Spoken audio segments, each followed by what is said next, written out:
might be overthinking this. Yeah.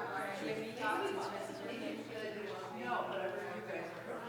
As long as there's activity for you guys.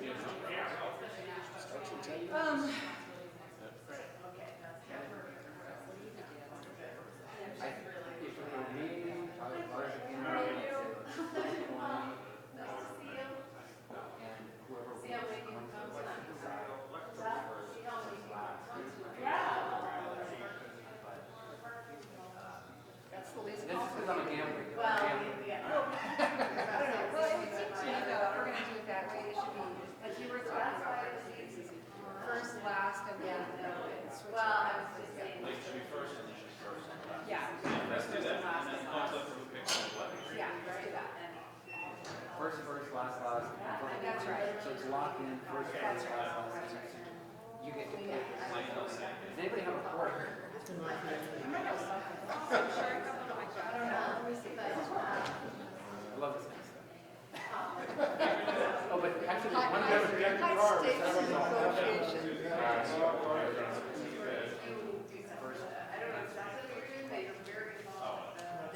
That just is water.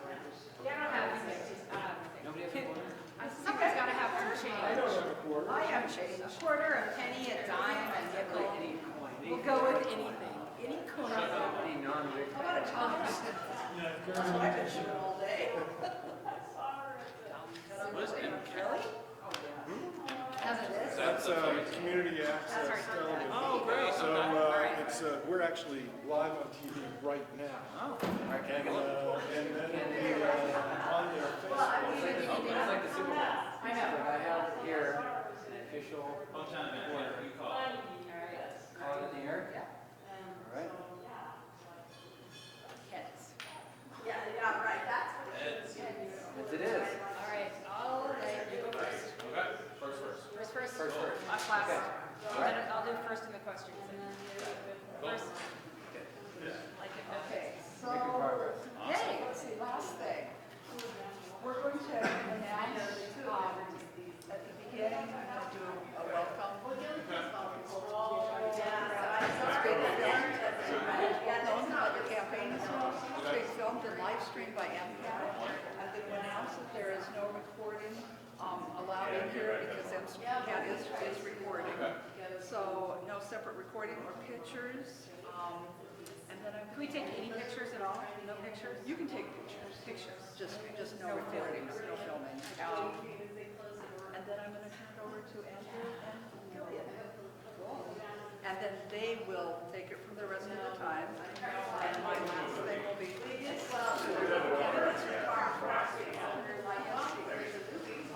Don't you anticipate here? I don't think it's gonna be as juicy. I mean, honestly, people don't care about this much races as PSC. I know, that's crazy. Hey, how are you? So just so you guys are prepared, as soon as you finish your last closing statements, as the last candidate said, I'm going to step up and thank everybody and say, thank you, let's have a round of applause for him. And that's because of the PSC people start jumping up and saying, yelling and saying, too shabby to ask questions, what about our audience questions? Yeah, and so what helped with that is people started to rise. I'm going to have enough people that I'm going to say thank you, and we'll have our group start to stand up so that it becomes something, so that you're not awkwardly put in the middle of that or given some questions that we prefer, our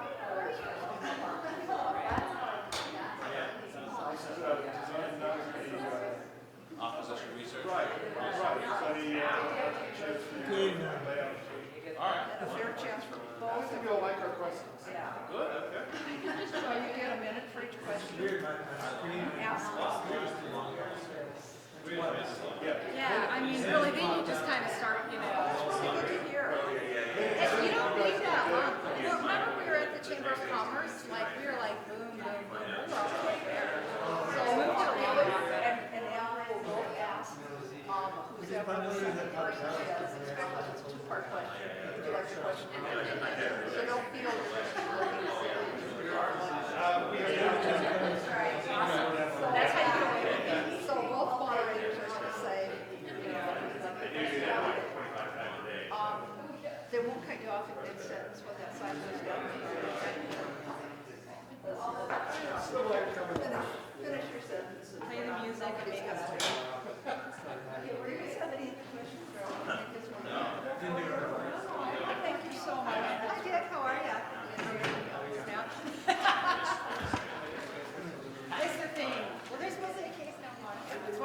if we save a line, just That's right, we'll save Dick's line. There you go. I was told I was a bad You're trying to set, right? Seven, Okay, yeah. be right back. How are you today? Very Well, I won't delay. Thanks for coming. Where did you say your mom was sitting at? So your mom was here? Yeah. Oh, my gosh, and some Facebook. Well, thanks for doing this. It's exciting to have you here. Where do you go to school? Are you at Hellgate, the Democrat? Yeah. Totally. I want to come. Well, actually, I think I maybe I was thinking a couple hours ago and kind of dropped by. Greg? Good. I'm good. Sorry, Sophie's here. So you can actually just hook up with her and she'll give you her number. if you prefer, you can just take Yeah, this. we're gonna go to the left hand you actually.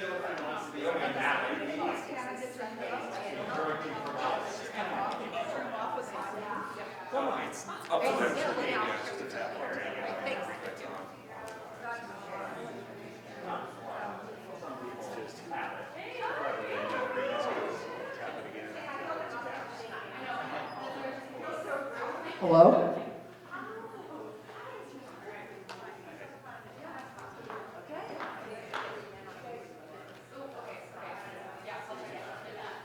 Do it again, so I don't know how I get to, it's just tap that live screen. Just push. Tap on, tap off. It's kind of nice to turn it off. Just use your caution. Because especially if it's going on TV. There's millions of MCAT videos. I'll watch it. How's your practice? All right. Is Kyoto cool? Have I seen you in here?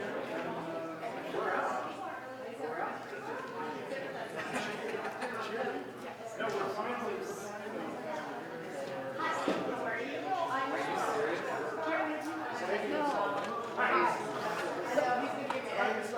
We're going to talk about social distancing, you're quite welcome. Yeah, it's crazy. Really? You know, I'll let that go. Maybe if you're already with it.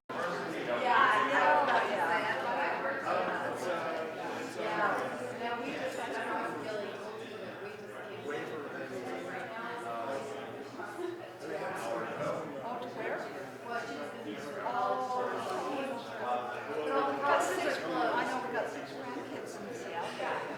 Seattle school's closed today.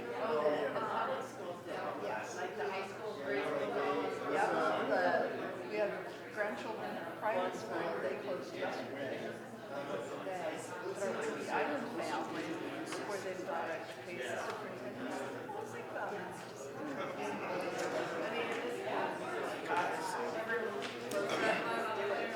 That's what you see. Hey, coronavirus.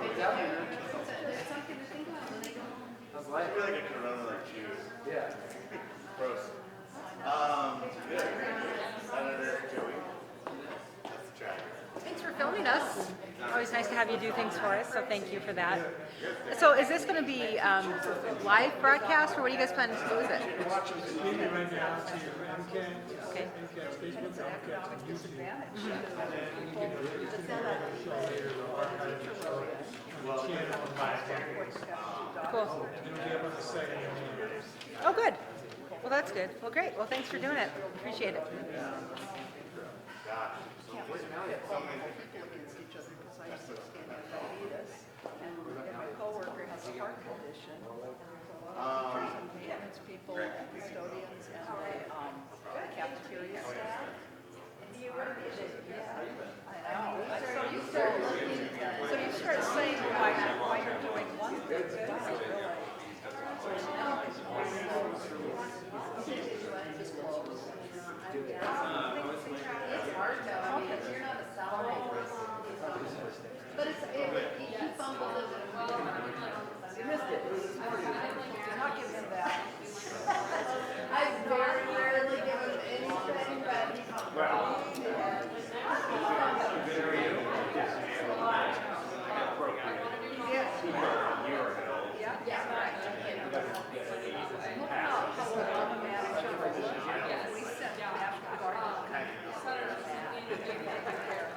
United States. One guy died, the second one went to the bridal shop. That's it.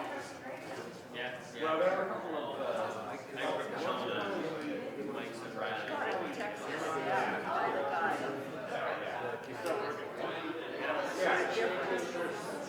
No, like who, his son Ryan. Organizations that they would use those tests. So literally, you know, like, That they were recommending. That was 2 months ago. Oh, I didn't know that. It's been really interesting to get all the first-hand news from the daughter that's in that epicenter.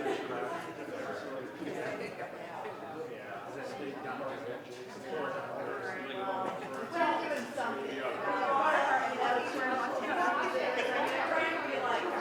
I'm not sure. In general, as you might imagine,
Yeah, we had a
Well, hello all.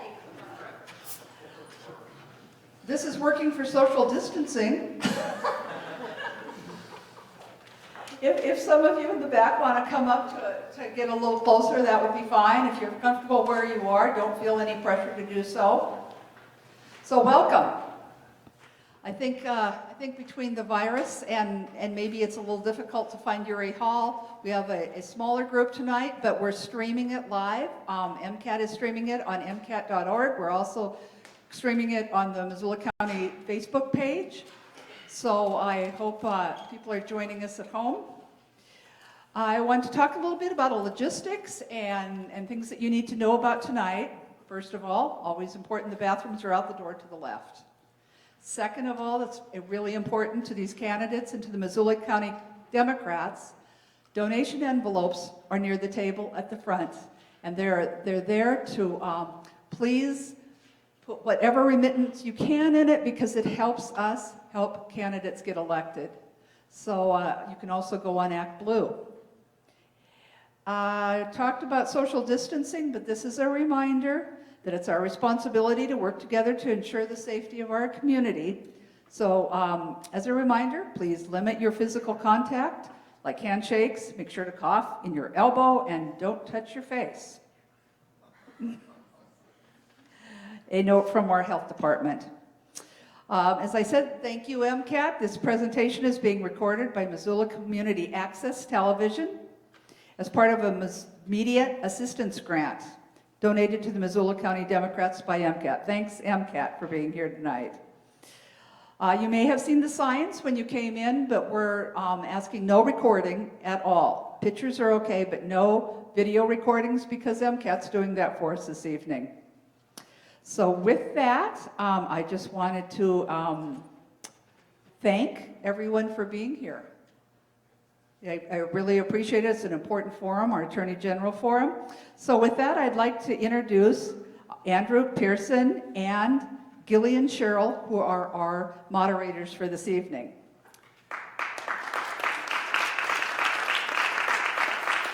Thank you, Karen, and welcome everyone. I'd like to begin our time together by acknowledging that we are in the Aboriginal territories of the Salish and Kalispel people. We honor the path that they have always shown us in caring for this place for generations to come. So we'll do a brief introduction of the moderators and we'll get right to the candidates. My name is Andrew Pearson. I'm an attorney practicing law here in Missoula. Previously, I had the honor of representing House District 96 in the state legislature. So tonight, an evening of talking about law and politics is right in my wheelhouse. And if I wasn't up here, I'd be in the audience with a box of popcorn and just ready to enjoy this discussion. So with that, I'll hand it over to Gilly, my co-moderator. Hi there, everyone. My name's Gillian Sherrill. I'm the founder and co-president of the Hellgate chapter of the Missoula County Democrats. The goal of our group at Hellgate is to represent the youth voice in Missoula and Montana's political world, and so that is what I hope to do here tonight. I would just like to take a moment to thank the members of the Hellgate Democrats, as well as the Hellgate staff and administration for working to incentivize student attendance by offering this event as an extra credit opportunity, but only if you stay for the whole forum, if there are any students here. Yeah. All right, thank you, Gilly. Okay, and good evening, candidates. The goal of tonight's forum is for our community to meet both Democratic candidates for Montana Attorney General and better understand your vision for the office and why we should support you in the Democratic primary election this June. All of our questions have a time limit of either 1 or 2 minutes. You will see a sign here in the front row when you have 10 seconds left on your question timer. Please take care to answer your question within the time, or the moderator will be forced to interrupt you in order to keep us on schedule. And actually, I'll just amend that. The answer to all the questions will be limited to 1 minute. So to kick things off, let's take 2 minutes for introductions, and by agreement of the candidates, Mr. Graybill, you go first. Thank you so much, Andrew. Can you hear me now? Good? Great. Thank you all for being here tonight. My name is Rafe Graybill, and I really appreciate you coming out to be part of this event. I think we have a real opportunity in this election in the fall to fundamentally reimagine what this job is about, and to make this job mean something to everyday Montanans again. And what I mean by that is we need to return the advocacy role to this office that's been missing since Steve Bullock left the Attorney General's office 8 years ago. As I said, my name is Rafe Graybill, and I get to serve you now as Governor Bullock's Chief Legal Counsel. I'd like to tell you briefly about myself, my background, and I look forward to answering the questions tonight. I'm a fifth-generation Montanan. I grew up in Great Falls, and I'm a proud product of local, quality public schools, the same quality public schools that my grandparents went to in the 1920s. I've had the opportunity to travel the world, go to great universities, and come back home to Montana and serve my state. My wife, Marissa, is a teacher and a union member, and just last April we welcomed our first child, our daughter, Genevieve. I'm running in this race because I believe we deserve an advocate in the Attorney General's office, and I believe that our Attorney General has been resting on his laurels. Working for Governor Bullock, I've gone to court to do the work that Attorney Generals ought to do to fight for you. I've taken on the Trump administration over dark money, and I've won. I've taken on Attorney General Tim Fox over protecting public access and public lands, and I've won. I've stood up to big tobacco for kids and families in our state like my own family, and I've won. And I've defended our public schools before the United States Supreme Court. You're owed that kind of advocacy from your Attorney General. I'm proud to have the endorsement of your mayor, John Engen, in this race, the endorsement of Senator Max Baucus. I'm traveling the state running a positive, issues-based campaign. I'm proud to be here tonight, and I look forward to answering your questions. Thank you.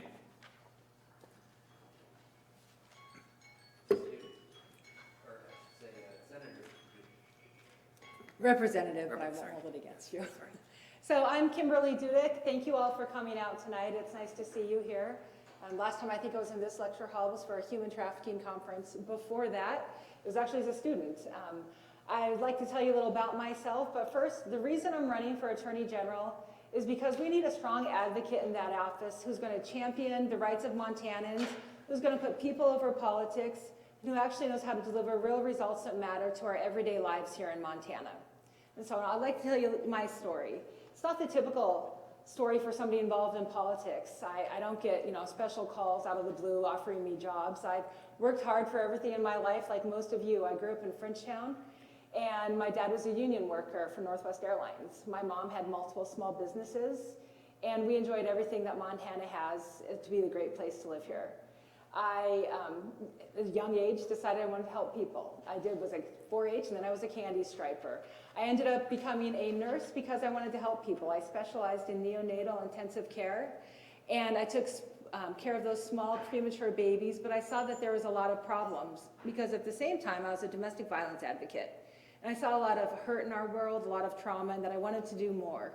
So at that time I decided to get into law, and I went to University of Montana School of Law after graduating from MSU for my nursing degree, so go Bobcats and go Grizz. People like to say that I'm the whole package. If you get hit by a car, I can stop the bleeding, and then I can sue the person who hit you too, because I'm a nurse and an attorney. But I like to say I'm a good advocate for the people of our state.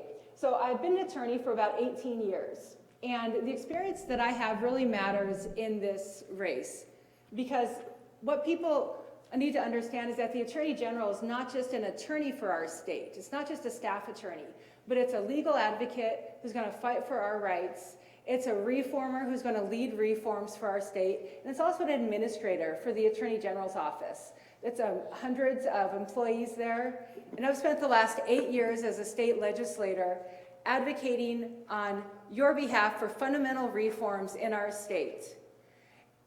So I'd like to talk with you more. I look forward to this forum, and I'd love to answer any questions you have. Thank you, Representative Dudek. Each of the groups of questions are going to be kind of by category. So this first group of questions relates to each candidate's experience. First question to Mr. Graybill. What in your experience and background led you to run for the Attorney General, and how would serving as the Attorney General advance your values? When you talk about experience, it was actually a case suing our current Attorney General that got me to run for this office.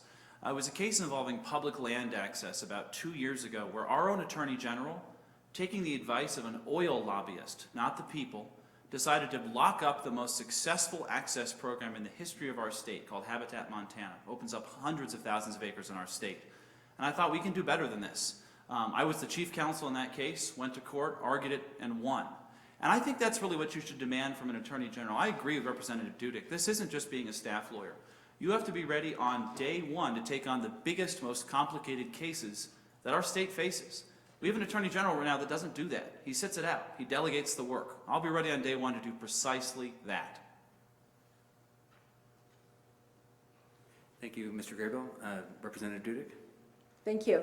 I decided to run for Attorney General because I've been working, like I said, for 8 years leading key reforms in our state, and I've seen that our state has a lot of problems that aren't being addressed. I worked with good coalitions in the legislature as a legislator leading key reforms for human trafficking, for child abuse prevention, for criminal justice reform, and I saw that we didn't have that statewide leadership that I thought we needed. So I was able to lead those key things as our state, but then I also worked as an attorney for 18 years, as a prosecutor for 6 of those, at the state and the county level, seeing the need in our criminal justice system for safer communities, and being a nurse, I've also seen the chemical dependency issues that we have in our state. And I see that we need to do more in all of those areas, and we need a real strong, proven advocate who can bring people together and make real changes to our lives. And those would include changes to protect our rights and to deal with the criminal justice issues in our state, especially chemical dependency problems. So I decided I wanted to do more to really fundamentally change the way justice is approached in our state and protect our rights. Thank you. If you are elected, you may be in the political minority in the administration, particularly on the land board. We'll work to keep that from happening, but it's a possibility. Provide us an example of when you have been persuasive and moved a group that did not initially agree with you to consensus. Representative Dudick. Thank you. That's actually one of my fortes. I'm known for the last 8 years in the legislature of actually bringing people together from all across the state, regardless of their political stripes. And I'll give you 2 good examples of that. One of them is that we finally dealt with child sexual abuse in our state. And this is a problem that affects 1 out of 5 girls, but has been sorely under-addressed because nobody's taken on the statewide leadership of that. Well, I was able to talk with people from across our state about those common values we care about, and actually made them see that it's harmful and needs to be addressed. And so we were actually able to, we did away with the statute of limitations for criminal prosecution of sexual abuse for children, so that now nobody can escape the hand of justice when it comes to them hurting a child. And I also worked with some very far-right Republicans and led some key reforms in criminal justice where we came at it from a social justice viewpoint and they would come at it from a monetary viewpoint, but because we had common goals and we could bring people together around those issues, we made some fundamental changes in our state that really mattered to people's lives. Thank you. Mr. Graybill? I'll give you 2 examples. Have you guys followed this issue around the Green Party getting on the ballot in Montana to spoil Democrats in elections? I wrote the bill last cycle and helped get it passed that made that illegal unless you report the source of your donations. See, there was a loophole in Montana law that said that if you spend money on elections, getting people voted up or down, you had to disclose your money. But when it came to putting new parties on the ballot, essentially spoiling elections, you didn't have to disclose it. I worked with a Republican senator out of Colstrip to get that bill written and passed in the legislature so that this time we'll know who's behind that effort. I also think it's important to have someone who has real proven courtroom wins, and I think that's a form of consensus as well. You see, the Attorney General isn't like being a legislator. It's not like someone who's pressing green or blue lights to vote bills up or down. It's about taking on the big fights for Montana, and it's about having a track record of winning. I had the privilege of working for you just last year fighting the vaping case down in Ravalli County. That was not a county friendly to the idea that the government should get involved in what our kids get to consume. But we fought because it was the right thing to do, and we won a nationally significant victory out of Ravalli County to help protect our kids and families, and I'm incredibly proud of that. Thank you, Mr. Graybill. What has been your greatest victory and project you have worked on that has made Montana a better place, Mr. Graybill? You know, Montana has a proud history for over 100 years of standing up to the problem of money in politics. We have always taken a strong stand for the idea that our elections should really belong to us. The proudest moment in my career was 2 summers ago when the Trump administration tried to get rid of a rule that would make it easier for these dark money groups to come into Montana, come into any other state, and spend unlimited amounts of money in secret. Governor Bullock turned to me and said, "Can we do something?" I took a weekend, wrote a lawsuit, and took the Trump administration to court. Now, I'm not a big law firm. I'm a one-man shop. We took the Trump administration to court, in federal court in Great Falls, Montana. And having Trump send his lawyers to talk to a federal judge in Great Falls and tell them why he broke the law, that was incredibly powerful. And I argued that case, and we won that case. And that rule is gone nationwide as a result. So Montana can and still does make a difference nationwide for making sure that our elections belong to you, the people. Thank you, Mr. Graybill. Representative Dudek, would you like the question repeated? Sure. What has been your greatest victory and project you have worked on that has made Montana a better place? That's actually hard for me to answer because I've served not only as an attorney, but for 8 years as a legislator. So we've had a lot of big victories. I'll bring up a couple that have been fundamental and we've been leaders in the nation on. One of them deals with missing and murdered Indigenous people. And that's something that's been ignored for way too long in our nation and in our state. There's no reason that Native American women should be 10 times more likely to be murdered. So I worked with our Native American legislators and our Native American community to change our laws so that we're finally dealing with the missing and murdered Indigenous people in our state. And we became a leader in the nation because of that. So that was because of some of the work that I did. And additionally to that, one of the things that I was a trailblazer on in the nation is reforming our criminal justice system. We see too many people cycling through the system, and this is a lot of people in our society that we know on a daily basis. And so I wanted to do something more to help them get out of the cycle. And so we started the only state-funded program in the nation delivering holistic defense when somebody has a public defender. And what that means is they get like a case manager as well as an attorney to help them address their underlying issues. And we've been a model in the nation for that. Thank you, Representative Dudek. What personal stories have you heard on the campaign trail that moved you, and how will it shape what you do once elected? You know, I've been doing this now. I've been campaigning since, well, before the legislative session started last January, so I've heard a lot of stories. But one of the most fundamental stories I've heard is dealing with climate change. I hear about that everywhere. It's really the pivotal issue of our generation. And I was up in Whitefish at a meeting, and there was a 9-year-old girl there, and she said to me, she said, I want to ask you a question. Can I ask you a question? I was like, sure, and I thought it'd be a cute little question. And she said, what's the world going to look like in 20 years? And she's like, I'm like, what do you mean? And she said, well, is this lake going to be here, or the trees? And I said, honey, because I have 4 kids of my own, and they're the reason I'm doing this. I said, honey, I don't know, but I can tell you that people like me are fighting for that every day. And so hearing stories like that, and then hearing from our Native American friends who said that they plan 7 generations ahead, so when they deal with climate change, they aren't thinking about 10 years, they're looking at 7 generations. We need to fundamentally address that, and as an Attorney General, I'll use all of my powers to do that. Thank you, Representative Dudek. Mr. Graybill, would you like the question repeated? No. I met a woman in Havre about 2.5 weeks ago. And she told me about how she has diabetes, and she takes 3 medications. One of those medications costs her $2,400 a month. She doesn't have a choice. She has to take these to live. That's wrong. And I think that we can do something about that from the Attorney General's office. Not many people know that because our current Attorney General really isn't prioritizing it. But here's what we can do. 3 things. 1, we can fight to protect the Affordable Care Act. Our leading Republican opponent in this field has made the heart of his campaign eliminating the Affordable Care Act and getting rid of protections for Montanans with pre-existing conditions. Second, we can take on price fixing. These big drug companies, it's not rocket science. They work together illegally, and they raise the prices of drugs, and you end up paying for it. That's illegal now, and we can do something about that now. But it takes an Attorney General who knows how to build that kind of case, who has the commitment, and is a fighter to get it done. Thank you, Mr. Graybill. Okay, in this next round of questions, we're going to learn about the wide range of different responsibilities and the role of the Attorney General in the state of Montana. Representative Dudek, many voters are unclear about what exactly this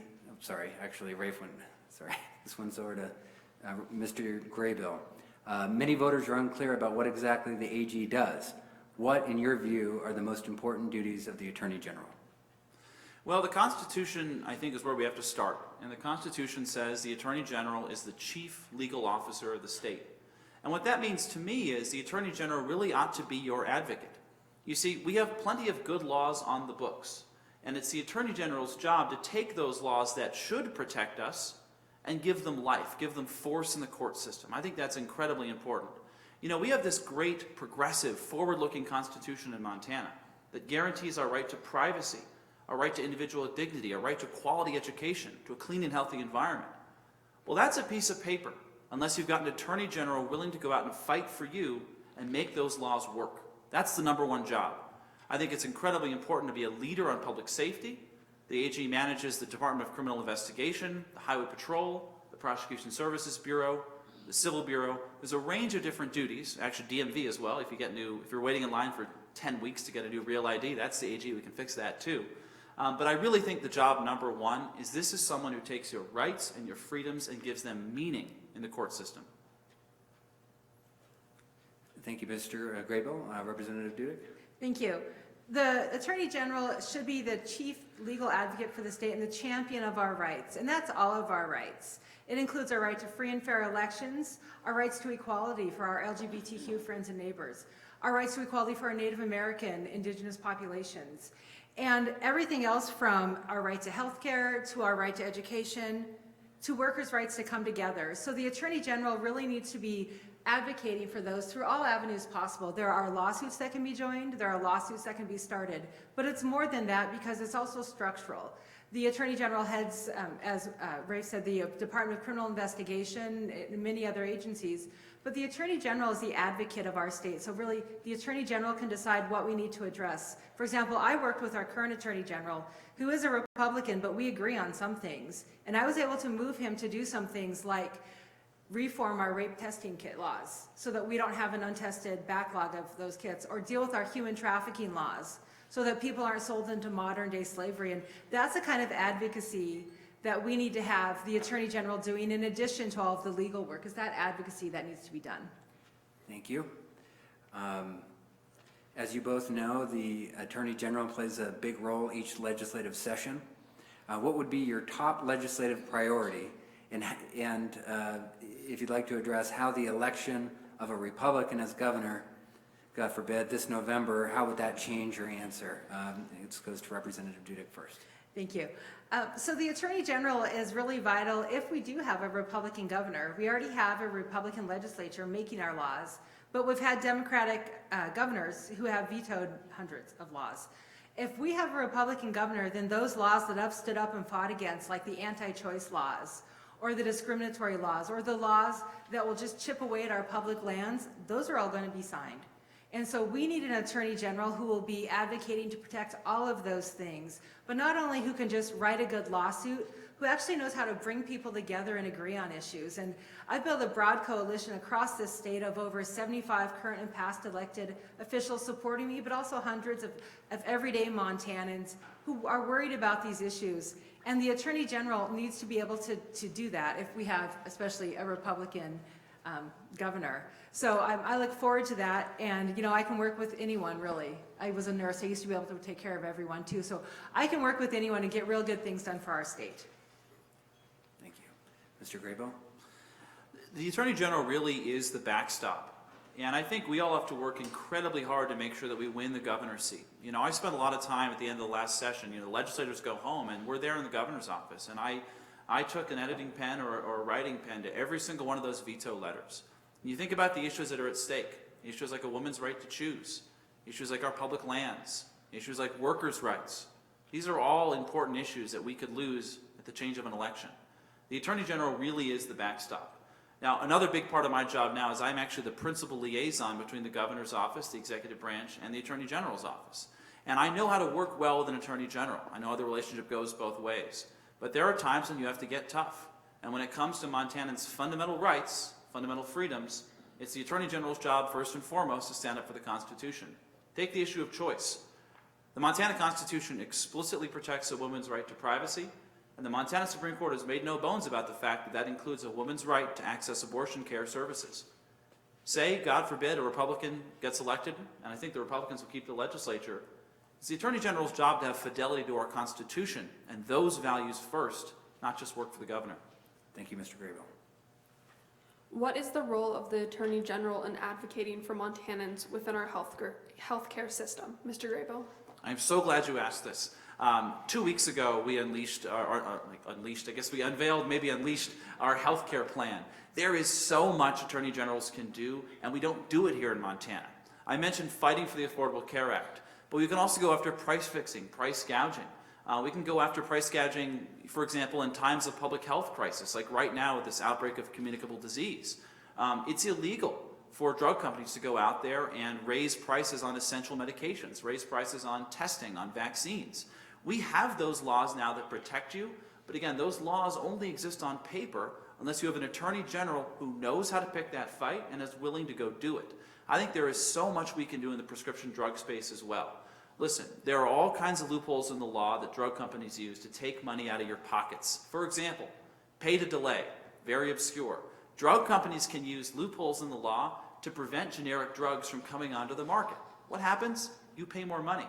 That's illegal now, but Montana isn't doing anything about that. I'll change that as Attorney General. Thank you, Mr. Graybill. Representative Dudek? Thank you. So I've had the honor of representing you for 8 years, and that means that I have the honor of expanding Medicaid not once, but actually twice in this state. So I've fought for that Medicaid expansion, and the coverage we get is something I would defend as Attorney General. I would fight for prescription drug pricing to be transparent, as I tried to do this last session by introducing with Katie Sullivan a law that actually would require transparency in pricing and stop some of the price increases we see. But the Attorney General can do more than that. You can join in lawsuits and you can start lawsuits, but also the Attorney General can bring a package of bills to tighten up some of the loopholes we see with our pharmaceuticals, such as with our pharmacy benefit managers. That's where we're getting a lot of price hikes in our state. But there's more to that too, because the Attorney General needs to be ensuring that all Montanans have access to health care, and that includes our transgender population. And they are actually being discriminated against at a higher rate than other people when it comes to access to health care. So those are things that need to be done, as well as ensuring that our Native American populations have access to the health care that they deserve, and that the Indian Health Care Improvement Act is another thing that is enforced and is not rolled back by any administration. Thank you, Representative Dudek. If elected, what qualities will you look for in making appointments to your staff? Qualities, I've been an attorney now for 18 years and been a professional for about 20 years. So the qualities I've always looked for in people as coworkers or in people I've hired, I'm a small business owner too, are that people are genuine, that they're competent, which is something we need to ensure, that there aren't just favors being handed out about who gets jobs, but that they also have the best interests of Montanans at heart. So those are all things I would look at, but I think we need to go beyond that and really look at what you want to accomplish as Attorney General. For example, I want to ensure that we have health care that remains affordable and that isn't rolled back. So I would look for people with that kind of experience to complement my own as a nurse, as well as a master in public health, and then also as an attorney. And I would look for people who have expertise in chemical dependency treatment and how we can expand that in our state, because right now we only have access to about 10% of the chemical dependency treatment we need in our state. And if you look at what costs our state money in the criminal justice system, in the court system, with our public defenders, with our probation officers, and what makes our communities less safe, it's the drug problem in our state that is not being addressed. I would take care of all of that as Attorney General, and I would do that through my hires. Thank you, Representative Dudek. Mr. Graybill?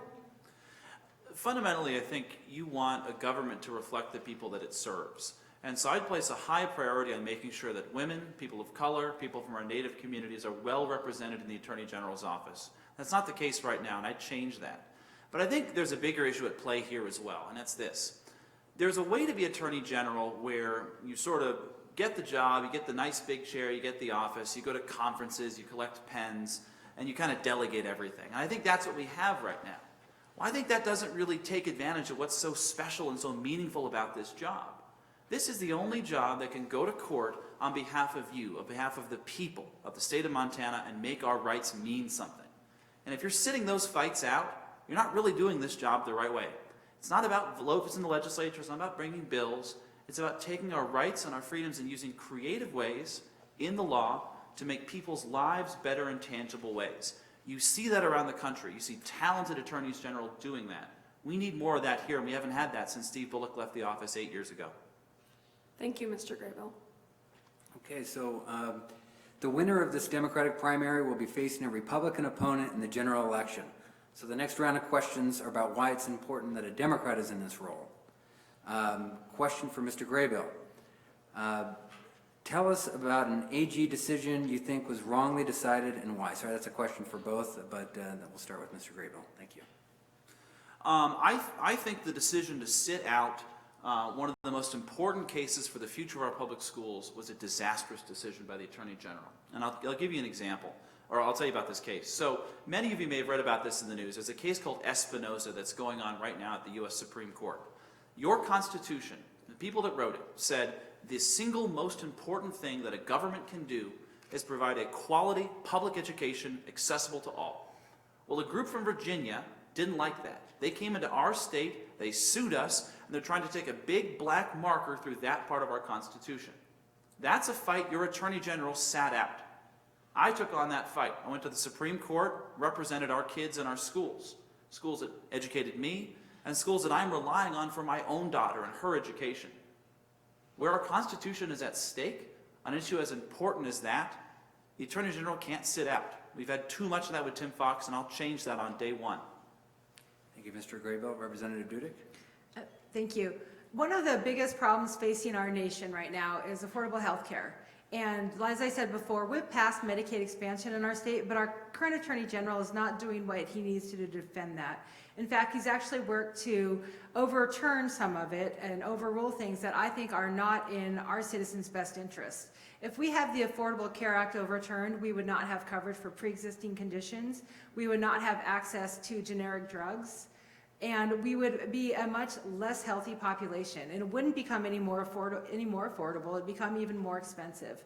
So, as Attorney General, I would fight against all of those things, and I would make sure that we actually kept the Affordable Care Act. But as a caveat to that, there was something else in healthcare that I think is important, and that is a women's right to reproductive health care. The right to privacy in the Montana Constitution has been upheld to protect a woman's right to reproductive health care, but our current Attorney General has not been protecting that and has actually engaged in lawsuits to lessen that coverage. So I would do just the opposite of that, and I would ensure that all people in the state, especially women, had full right to reproductive health care.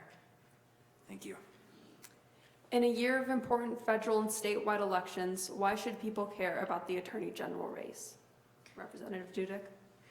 Thank you. We were actually talking about that because even though people who aren't here can't see it, there's not a lot of people here, and people seem more concerned about energy races right now than the Attorney General's race. But this race is fundamental to people's rights.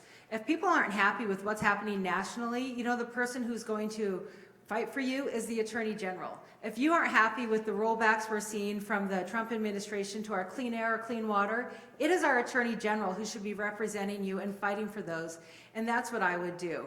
So people should care about this race because the Attorney General is here to protect your rights. All of your rights under the Montana Constitution, your rights federally, human rights. Somebody was talking to me today about kids in cages down on the border. The Attorney Generals in this nation should be gathering together and fighting against that because it's a violation of our human rights. And that's why we need an Attorney General. They're supposed to advocate for our rights, and that's why people should care about this race. It's not just another thing to check off and say, yeah, that's another elected position. This is the position that's going to defend your rights and make fundamental changes to those rights and to our quality of life in our state. People should care. Thank you. Mr. Graybill. If you are serious about workers' rights, if you are serious about your health care and being treated fairly, if you're serious about public education, public lands, if you're serious about choice, about privacy, you need to be serious about this race. All of those issues run through this office. And I'll tell you why it's extra important. You know, I got in this race in part because I felt like there wasn't enough of a voice about changing from what Tim Fox was doing and making sure we had a decisive break from the past. Well, the Republicans auditioning to run for this office this cycle would be a decisive break in the wrong direction. Austin Knudsen, the leading Republican, has made two things the center of his campaign. One, as I mentioned before, getting rid of the Affordable Care Act. No more Medicaid expansion, no more protections from insurance companies, gone. He wants to do more of that. And the other issue he's talked about is building a wall with Mexico, okay? This is the attitude that will come into our Attorney General's office, and he might talk about those issues on TV, but behind the scenes he'll be working to decimate our state government, decimate protections for workers, and fundamentally change the Montana that we know. This is a crucially important race, and I'm proud that everywhere I go, I see people excited who understand the stakes, and your being here tonight shows exactly that. Thank you, Mr. Grable. Okay, this next round of questions is about specific decisions that each of the candidates would be facing as Attorney General. What would be your top consumer protection priority issue, and how would you approach the problem? Mr. Graybill. Healthcare, easy. I think that this is an issue everywhere that I go, people talk about. Everywhere I go, people are dissatisfied with confusing medical billing, with surprise billing issues, with paying too much for prescription drugs, and there are so many tools in the toolkit we can use to make those issues better. I'll give you an example, and I've talked about a few before. In the state of California and some other states like Minnesota, not just Democratic states, Georgia, attorneys general conduct an automatic review anytime a prescription drug increases in price, say 50% year over year. We could do that in Montana to review for things like illegal price fixing, illegal price gouging, and put money back in your pocket. Why don't we do that? We can do that here now. Those laws protect you now, but absent an attorney general who makes it a priority and who really knows how to do this work and follow through on this work, we're not going to get solutions or real change. So I'd say healthcare one, and there is so much work to be done. We know the examples from other states. We just have to do it. Thank you, Mr. Graybill. Representative Dudek? And I agree with that. Healthcare is the pivotal issue of our time. We can't afford medicine in this country. We're seeing prices increasing. There was a case of a 4,000% increase in a parasitic infection treatment that people can no longer afford because somebody is price gouging them. So as an attorney general, I think if you're going to protect consumers, you need to protect their lives, and that comes down to our healthcare. We need to ensure that healthcare companies, be they pharmacy benefit managers who have tried to help address through the legislature, but that's not enough. We need a statewide leader who's going to take them on for the consumers. Or it could be through healthcare coverage and ensuring there's not rollbacks to Medicare or Medicaid or even Social Security. The Attorney General needs to be taking those on and fighting for the citizens of this state. I know people, unfortunately, who have had to choose between buying their food and buying their medicine. And when you look at the statistics in our state, we are a very low income state. Some people cannot afford their medicines. The Attorney General needs to be out there championing this and taking it on as a cause that we want to solve and not just give lip service to. And I've been proud to work on these issues now for years. We've made some progress, but we need to do a lot more. And I'll continue that as Attorney General. Thank you.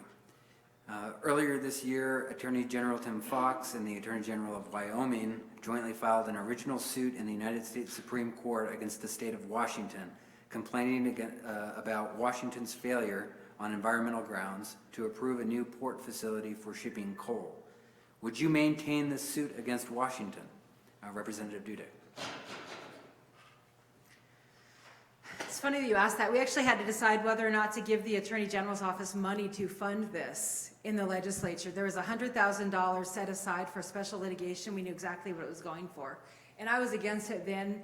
I didn't vote for the funding, and I'm against it now. I think that this is an overstep of what the Attorney General in Montana should be doing, especially to somebody in a different state. But I think it's more fundamental than that. I think we need to look at moving our state forward. We need change makers who actually understand where we're going to go in our state, where we need to go as a nation, and who aren't just going to be fighting to preserve ways of life that may be going by the wayside. So that's what I would be doing. I would not maintain that lawsuit. As far as exactly getting out of it, I would have to see the ins and outs of it and where we're at. But I'd also want to ensure that we are actually working to protect the workers who are working in those coal areas, because that's what this comes down to, is coal. And we need to do more to help grow more industry in our state, to give them jobs, but also to do worker retraining, which is fundamental. I've been extremely supportive of those things, and I think as Attorney General, you need not to just do the legal advocacy of it, we need to have a broader view of it, what you can do to improve the legal environment of our state, and I would be doing that. Thank you. Mr. Graybill? I think this is another perfect example of working for donors and not working for the people of Montana. Why the Attorney General would take on and initiate this litigation and leave behind all of our public school children is beyond me, but I know it's wrong. I wouldn't do it. I'm still going to Walgreens, paying too much for prescription drugs. I'm still not getting the benefit of those laws that ought to protect me now. And so when we talk about how to prioritize what the Attorney General does, it's not picking fights like this that are about pleasing campaign donors. It's about making sure that our rights and our freedoms work for us, and that the Attorney General really is your lawyer, really is your attorney, your advocate, looking out for the problems that face you in your everyday life. That's what we can do if we reimagine what this job is about. That's the potential of this job. Thank you. Climate change is a pressing issue that demands action from all levels of government. What will you do to help mitigate the impacts of climate change in Montana? Mr. Graybill. I mentioned earlier our state constitution, and I guess it's kind of a theme for our campaign here, is giving life to that constitution. Well, one of the most progressive pieces of our constitution, one of the pieces that really got the attention of the rest of the country, is we actually have a constitutional right in Montana to a clean and healthy environment. And you know, the preamble of our Constitution talks about for this and for future generations. So I think embedded in the sort of core document of our state is this commitment to making sure that our natural environment is protected. And I think that ties directly into climate change. And when it comes to forthcoming climate change litigation, other issues that the AG might get involved, I really think Montana has a special story to tell and something to bring to the table that maybe other states don't have. Now, I don't want to sugarcoat it. A lot of states have tried this, have tried climate change litigation. It doesn't all work, but we're at the beginning. We're at the very start of this. And this is the generational struggle of our time. I can commit to you today that as Attorney General, I'll do everything I can to fight the existential crisis of climate change. We can do that, and Montana has a special story to tell. Thank you. Representative Dudek? Would you repeat the question? Yes. Climate change is a pressing issue that demands action from all levels of government. What will you do to help mitigate the impacts of climate change in Montana? So this is something that I've become to fundamentally focus on in my campaign because I hear about it everywhere, from young children to people who are well into their retirement. We need to fundamentally take this on, and as Attorney General, there's multiple things you can do. I would be looking to either initiate lawsuits that I thought were worthwhile or join lawsuits, such as lawsuits possibly against fossil fuel companies if they're hiding information about climate change, and there have been some regarding that. And then also, we already talked about our Constitution. We do have a fundamental right to a clean and healthful environment for now and future generations from Article 9, Section 1 of our Constitution. And, you know, I see those future generations as my 4 children. I want them to enjoy the same outdoor traditions that I've enjoyed. And so I think we have to hold, not only just, you know, engage in lawsuits, but we need to fight back against federal rollbacks, but also hold those bad actors accountable.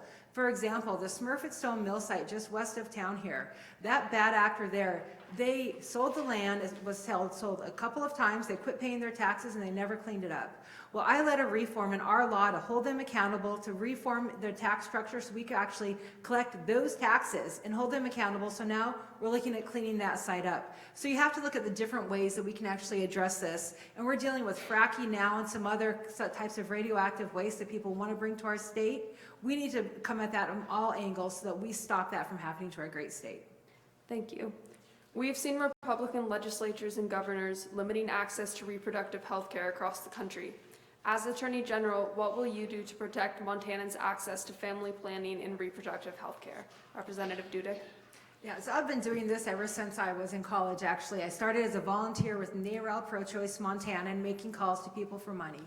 But as Attorney General, what I would do is I would fight any sort of rollbacks to our protections. There are lawsuits right now. There's one actually going before the Supreme Court that is going to look at overturning Roe versus Wade. So there is a fundamental concern right now that women are going to lose the right to decide what happens to their own body. And that has been one of my core issues, that women have a right to their body. I've stood up on the floor of the House of Representatives numerous times and spoke passionately against any sort of restrictions to reproductive health care. So I would continue that as Attorney General, but not only would I fight that, I would ensure that our constitutional rights are protected and also that we have coalitions throughout our nation fighting for that, because it is a national issue at this point. We can't take care of it in Montana alone. We need to make some changes because women in other states are losing their rights. We need to come together as a nation, and I will help lead that effort. Thank you. Mr. Grabo, would you like the question repeated? Sure. We have seen Republican legislatures and governors limiting access to reproductive health care across the country. As Attorney General, what will you do to protect Montanans' access to family planning and reproductive health care? I think everyone in this room understands why Brett Kavanaugh was nominated to the Supreme Court. And everyone in this room understands what Neil Gorsuch is doing on the U.S. Supreme Court right now. This issue is incredibly personal to me. As far back as high school, I was a member of the teen board on Planned Parenthood. I have a family member who's a nurse practitioner at Planned Parenthood here in Montana. This issue is important. It affects everyone that you know, everyone you see, and it's really about justice. It's about, do we treat men and women equally in this country? It's about economic justice, about access to care. Now, as we talked about before, Montana in its constitution has an explicit right to privacy.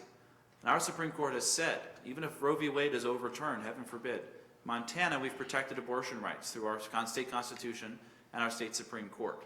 That means we also have a special story to tell in the national fight that's coming. You know, you look at the way Trump has dramatically changed our federal courts. It's going to require leaders and advocates willing to do the work, not delegate the work, but do the work themselves, to go to court and stand up for our rights and our freedoms. My career is built on that kind of advocacy, and that's what I'll do as Attorney General. Thank you. Montana has an explicit right of privacy and is more protective of individual rights than the United States Constitution. If the U.S. Supreme Court overturns Roe v. Wade, would you argue that the Montana Constitution protects reproductive rights? Wouldn't have to argue it. It's the law. We just talked about this. The Montana Constitution protects a woman's right to access an abortion in Montana. That is the law in Montana, no matter what happens at the federal level. Okay? That's our law here. But the opportunity we have to help our allies around the country stems from that same right in our Constitution. And when these cases go up there to the Supreme Court, you're going to want someone there who's litigated in the Supreme Court, who's taken on these kinds of cases, who's built coalitions of states. That's the work that I do now, building coalitions of states to get together and advocate for justice, advocate for doing the right thing before courts. And that's what this job is about. That's what I'll do as Attorney General. Thank you. Representative Dudick, would you like the question repeated? Sure. Montana has an explicit right of privacy and is more protective of individual rights than the United States Constitution. If the U.S. Supreme Court overturns Roe v. Wade, would you argue that the Montana Constitution protects reproductive rights? Yes, it clearly does. Actually, I worked as a law clerk for our Montana Supreme Court. I've written our Montana Supreme Court legal opinions. I'm well versed in our Constitution and the history behind it, and it definitely protects that right. I think we've covered that, but beyond that, I think we need to look at what other kind of rights need protecting and what else have we done. And as a prosecutor, I worked for 3 years as a deputy county attorney protecting citizens when their rights are violated or when crimes were committed against them or when children were abused, and I would ensure that they were safe. I did that then as an assistant attorney general and protected their rights. So protecting people's rights is fundamental. I've even acted as a judge, been a substitute judge here in our municipal court in Missoula. I know what it is to protect people's rights from all levels. And, you know, writing a good argument, when I started as a legislator, I actually thought you could just write a good argument and then have everything go your way. But you have to have a proven record of bringing coalitions of people together throughout the state, regardless of where they fall, because this election doesn't end on June 2nd. It goes through November. And I have a proven record of bringing people together throughout the state and even bringing people together on these kinds of issues because they see it as an infringement on their rights of privacy. And they may not be pro-abortion, but they are anti-government infringement. And I can bring people together in those ways. Thank you. What can the Attorney General do to reduce the amount and impact of dark money in our elections? So the Attorney General can do a lot. We were fortunate when Steve Bullock was our Attorney General. He did some very good work there. Unfortunately, we've seen some of that work get rolled back. The Attorney General needs to be fighting to keep dark money out of our elections. I've worked on this area when we passed the Disclose Act in our state by actually bringing people together to want to keep dark money out of our elections and bringing transparency to it. As Attorney General, we have to keep that fight up to keep dark money out of our elections. But even more so, I think the Attorney General, and what I would do, is go even farther by bringing more transparency to our elections. We have to have accountability not only for the money spent, but for what people are saying. There is no other advertising where somebody can lie. But for whatever reason, we have made our election laws so that people can tell mistruths or plan out lies and mislead people who are supposed to be voting. And that is the type of reform we need. We need to keep dark money out. We need to have transparency, but we need to tighten up our election laws even more and bring truthfulness back to our elections so we can trust them. Thank you. Mr. Graybill? This is the issue that got me involved in politics, really this issue of campaign finance and making sure that we own our elections. And I think unless we get serious about making sure that the people control elections and not out-of-state dark money groups, we're not going to get serious reforms in any of these other issues. This is really the bottleneck issue. And it's what I built my career on. Working in the governor's office, we wrote the first executive order in the country that required government contractors to disclose the source of their dark money spending. Obama tried to do that, he failed. We got it done here in Montana. This last session, I wrote a bill and helped get it passed with the help of legislators from this town, Nate McConnell, that eliminated the ability for foreign groups to spend in Montana's elections, foreign influence. We were the first state since 2016 to do anything on the issue of foreign influence in elections. You, here in Montana, did that, wrote that bill. And when I mentioned the case that was the pride of my career, going after the Trump administration on dark money, that's a case the Attorney General should have taken. He didn't do it. He wasn't interested in that. It's a matter of political priorities. It's a matter of political will. And if you elect an Attorney General who truly makes this a priority, we can see real progress elsewhere. Thank you. Montana is several years into a comprehensive justice reinvestment initiative. This effort involves the legislature, governor, Department of Corrections, and the Department of Justice, and its intent is to provide for public safety, reduce our corrections population, address racial disparities, and provide for appropriate addiction and mental health services. What are your priorities to continue moving the Justice Reinvestment Initiative forward? Mr. Graybill. I fully support the principles behind justice reinvestment. And it's interesting, we've been talking about the Republicans in this race. We had a debate about 2 months ago, and the leading Republican, in part of his introduction, said something to the effect of, what I do is I put people in prison and I'm good at it. Okay? That's what we have on the other side. I grew up in Great Falls in the early 2000s at the height of our prior meth crisis. We learned a lot of hard lessons. And one of the lessons that we learned was simply incarcerating people wasn't an answer to social problems. It's really a three-legged stool. You have to be tough on the enforcement side, tough on trafficking when it comes to drugs, for example, tough on violent crime, but you also have to address the whole person as well. You have to address treatment. So many crimes are driven by issues around substance abuse. I have a good friend who works in the federal court system in Great Falls. They estimate that upwards of 80% of federal crimes are driven in some way by drug use. We have to address treatment. And then resiliency in communities, prevention. All three of those are important. I think we can always do better. I think the reforms were a start and take time to work. But I fully support the principle that we've got to make sure we address prevention, treatment, and enforcement. If you pick just one, you're not doing the job. Thank you, Mr. Graybill. Representative Dudek. So I was part of actually the committee, and as one of your lawmakers, I led this criminal justice reinvestment effort with other people like Senator Cynthia Wolken. And we have been very happy with what we've seen in our state because really we can't jail our way out of these problems. And this is one of those areas we brought people together on. But what we've seen is that it was underfunded from the beginning, which unfortunately happens in our state legislature sometimes. And so we now have laws that, what we did is we did away with some of the mandatory jail time for misdemeanor drug possession. But now people are being released into communities who are dangerous offenders, and there isn't enough probation officers to help them reintegrate. So there wasn't enough funding put into this. While there was good changes, there wasn't enough. And so some of our communities like Billings, who I've been talking to quite a bit, are getting less safe, and people are concerned about it. So we need to address this. And to do that, there are three things you do as a prosecutor, which I've done for years when I was a prosecutor. But what you need to do is you have to look at prevention, protection, and rehabilitation. And where we're really falling down is the prevention and the rehabilitation. Those are the two things we need to invest in. There are about 90,000 people in this state with some sort of chemical dependency problem. We have enough resources to treat 10% of them. And until we fully take that on and fully invest in that, we aren't going to see a change in the drug use in our state. Thank you. If a ballot initiative for recreational marijuana passes, what is the role of the Attorney General in enforcing the will of the voters? Representative Dudek.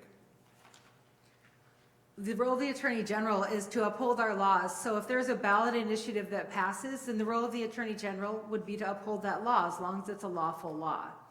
And so what the Attorney General would do, and what my focus would be, is ensuring that these laws are enforced to keep our communities safe so that youth, children, aren't using marijuana when they're not supposed to be, or that it's not in the hands of people who are dangerous because they have criminal convictions and they are not allowed to be using drugs. But also we have to look at the safe banking that goes along with it.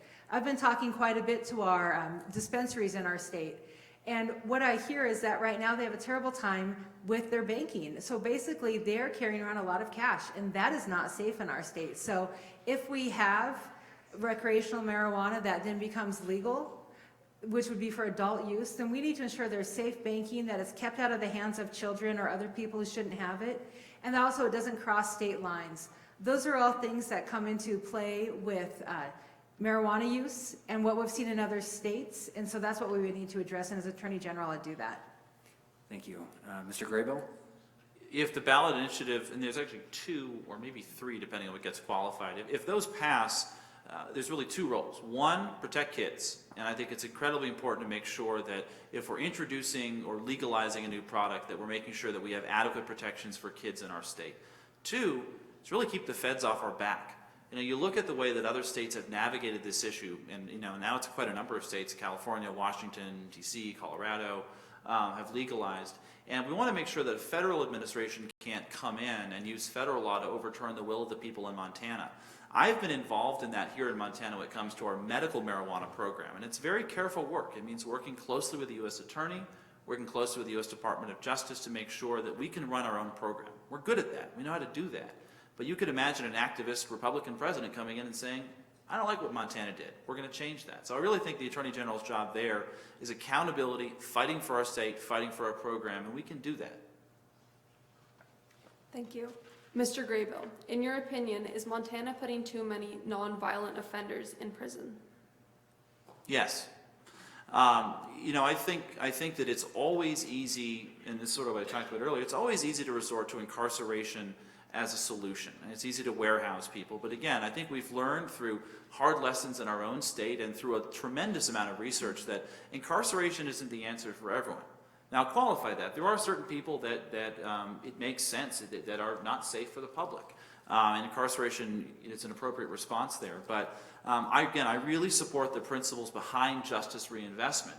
The idea that we need to look at helping people and to take a holistic approach. If someone has a nonviolent substance abuse issue, asking taxpayers to house that person for a number of years isn't the answer. That's not the solution. So I think we can continue to do better on that effort while at the same time recognizing and empowering local communities like Billings, like Great Falls, to make their own public safety decisions when someone maybe isn't safe to be out. Thank you. Representative Dudek? I do, and I've thought this for years, and that's why I actually led a coalition in our state to change some of this. We changed our laws so that we aren't incarcerating so many nonviolent offenders. Like I talked about earlier, the misdemeanor drug possessions, those are not going to be incarcerated now. And the reason I see this is not just from a lawmaker perspective, because I'm not just a lawmaker. I've also been an attorney for 18 years, and I've been a judge. So I see this. I've been a prosecutor. I've prosecuted people for drug crimes that I didn't want to prosecute them for. And so then if they get convicted, what do we do with that? We don't want to throw nonviolent people in prison because then, or in jail, because then what we've seen is, as a judge, we don't have room in our jails for people who are really violent. When I was a judge, we may have, people in jail for maybe shoplifting or misdemeanor possession of some kind of drug, but then the rapist who comes before us, or the domestic violence person who's probably going to kill his wife the next time he strangles her, there's no room for them. So we need to continue reforming our system to keep the right people behind bars, because there are some very dangerous people who need to be behind bars. But those who aren't, who can be treated through rehabilitation or community service programs, we need to invest in those and make it work for the people of our state, our citizens, because we need safe communities, safer than they are now. Thank you. Law enforcement is frequently called when people are experiencing a mental health crisis. How can we ensure that appropriate response is available? Representative Dudek. This is something else I care deeply about. Coming as a nurse, I actually worked with people with mental health problems, and you could see that they needed help. They weren't criminals. It's not something we can jail our way out of. Too many people in our communities struggle, sometimes with co-occurring disorders where they have a mental health problem and a chemical dependency problem. So we need to ensure that their services are in place and that they're in a place that people can access them. And what I've advocated for and supported for the last 8 years as a lawmaker, but also before that as a prosecutor, and also in my private practice as an attorney, is access to treatment courts, which are essential for people to get the treatment they need and get hooked up with mental health services. I also started the only state-funded program for holistic defense in the nation, because people need that kind of wraparound treatment to help them get mental health services. But we also need to look at how we're actually going to provide those. How are we going to fund them? Right now, we have the state hospital and very few other places to treat people. We need to change how health services are delivered in our state, make it more regional, use existing resources and restructure it so people can get resources where they need them, so that there's no wrong door when somebody needs help, especially with the high suicide rate in our state. We need to help people, and we need to really take that on as a full issue, and I'll do that as Attorney General. Thank you. Mr. Graybill, would you like the question repeated? Yes, please. Law enforcement is frequently called when people are experiencing a mental health crisis. How can we ensure that appropriate response is available? I was with a group of Great Falls police officers yesterday, and we were talking about this very issue, about how we ask our first responders to essentially be not just police officers or EMS or fire, but also to be social workers, also to be mental health workers, to be case workers. And we put a tremendous burden on those professionals and owe them a real debt of gratitude. I think there are some things we can do structurally where we can make it better. There's also areas where we have to protect what we have now. We talked earlier about this national effort to get rid of the Affordable Care Act, right, which would end Medicaid expansion. If you got rid of Medicaid expansion in this state, if you let the Republicans win this race, you're talking about 1 in 10 Montanans losing access to the kinds of health care services that give you treatment, that funds treatment. That's a 90-10 federal match on funding through Medicaid. That's good health insurance. If we elect people who are committed to arson, essentially, to tearing down our social safety net, you're going to see our ability to respond to mental health crises significantly decrease, which is why the fight is now. We really have to make sure we win that case and win that battle. There is so much more we can do, but we can't lose what we have now. Thank you. Nearly 40% of incarcerated people in Montana are being held in private for-profit prisons, the second highest rate in the country. Is this a good idea? Mr. Graybill? Unequivocally, no. I think private prisons are immoral. I think that, you go back to, we're in a lecture hall, so we can talk about some academic things here. There are certain things that only the public should be able to do, only the state should get to do. When you talk about housing someone, taking away someone's freedom, someone's liberty, that should never be a for-profit enterprise, okay? Think about the incentives. If you want to save money, there's been a tremendous amount of research on this across the country. If you want to save money, and your job is you run a prison, you do things like cut social services, you cut mental health services, you cut treatment, you cut safety, you cut guards, you make it worse, and you violate people's constitutional rights. So I am unequivocally opposed to private prisons. Now, in Montana, we have a unique situation where we've got more people in the criminal justice system than our public prison MSP can hold. And I don't want to look like South Carolina where we have 13 different prisons. I like that we have one prison, okay? But as a moral issue, as a principled issue, I am unequivocally opposed to the idea of making money off of taking people's freedom away. Thank you. Representative Dudick, would you like the question repeated? Sure. Nearly 40% of incarcerated people in Montana are being held in private for-profit prisons, the second highest rate in the country. Is this a good idea?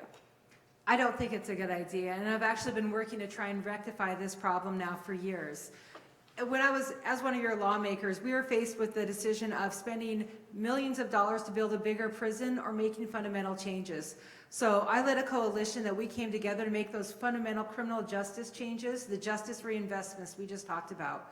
The goal of that is to get people out of prison so we don't have to have people in those private prisons. And the reason I'm against them, and I know the people, some of the people who advocate for them, they're nice people, but let me tell you the problem with these prisons is they cut corners for profit. And what happens is you're bunking more people than is probably safe in certain areas.